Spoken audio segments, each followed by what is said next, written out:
Sila nagturo kay Jesus.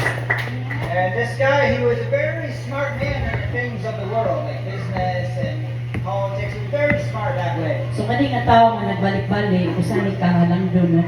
Halangdon nga tao, businessman, o taas gid siya sa katilingban. But the one thing he was missing was a relationship with Jesus. So although matahan siya, pero usa ka butang ang nakulangan ang iyang relasyon kay Jesus. And you could tell at first that he was kind of like a grumpy man. He had like a grumpy attitude. So, ingani jud ni ang kwartahan. A rich man, usually rich man are arrogant. So, since the attitude of kana nga guy is daw kitang baghan, dili pareha sa pobre nga pagkaubos. Pag lato, so gina mo singka. But praise God, because during a time we were doing ministry, he started to help us. He set up the tables, he set up the...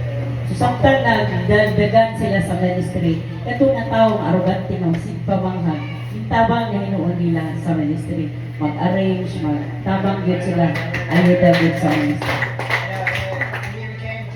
He was even starting to help to serve the food as well.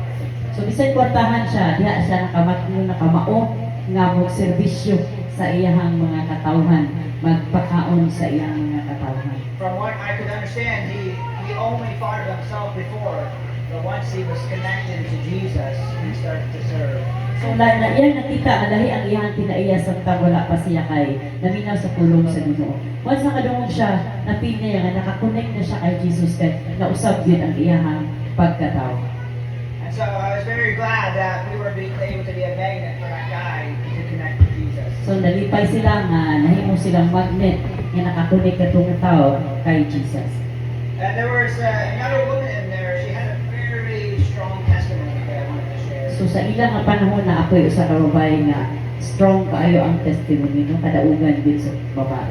You know, sometimes there's things in our life that we regret that we do. Nga mga panahon nga sa atong kinabuhi nga natay gustong buhaton pero wala nang nabuhat. But once you've already done something, you can't go back and change it.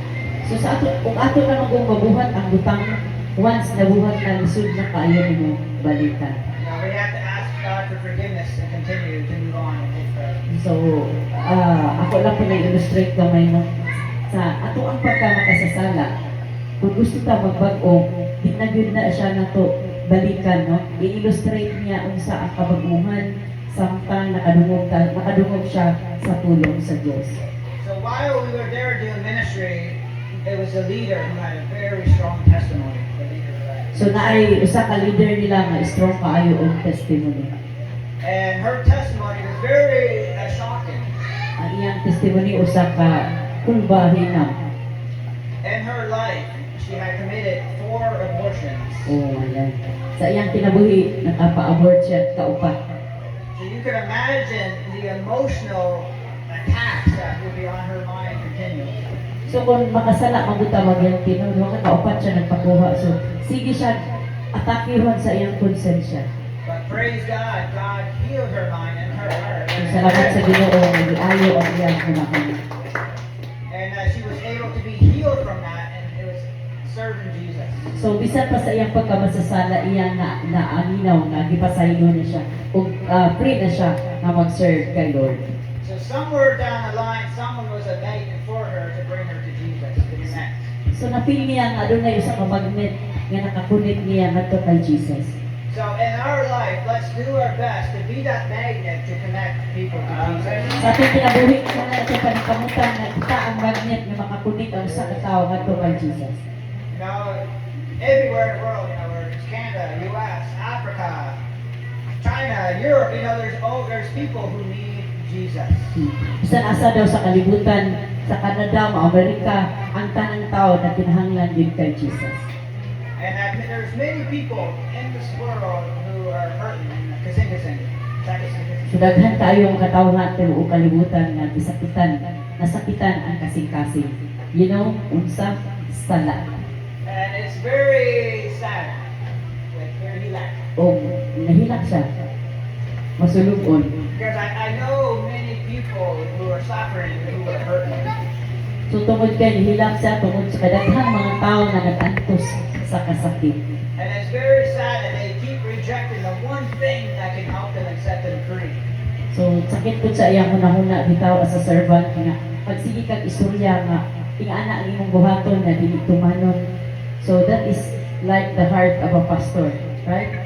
It's very sad when someone will, when they don't want to serve Jesus and they always reject him, they're like put two magnets, flip them, and they can't connect. So sakit gyud sa usa ka alagad sa Ginoo no nga mag-share ka sa pulong dayon i-reject ra ka. It's like that force that you have two magnets and you can't connect them because. So sa usa ka tawo nga gusto mahimong magnet, makunik siya ang magdala nga connection hit sa tawo ngadto sa Dios. Pero kung gahit gyud kaayo sakit sa usa ka servant no. So ang kasabot man gud ani magnet is a servant, siya ang mo connect.